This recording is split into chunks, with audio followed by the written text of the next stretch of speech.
Kai le Esther in laya hung pon thai sun le san in pa kia nga pau chap hui o purin ku juda te ka zoni ki pa ki ti hallelujah vang phu la ya za tâm tha phong ni dù da phung tiền lim hin say la ôi tao về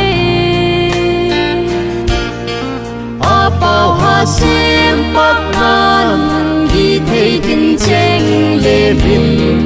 kung pi gin in sim lei a thong kim ve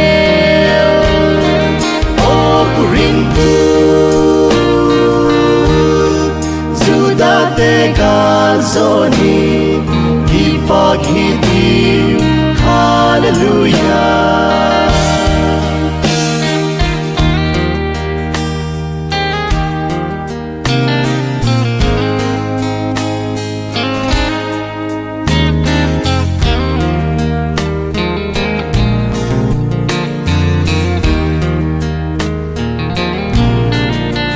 le nau vu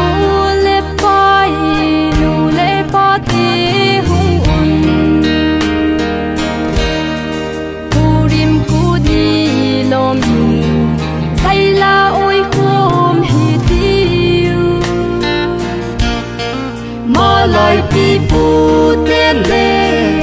a lop chim mai lo ei un le lon hi tiu purim ku di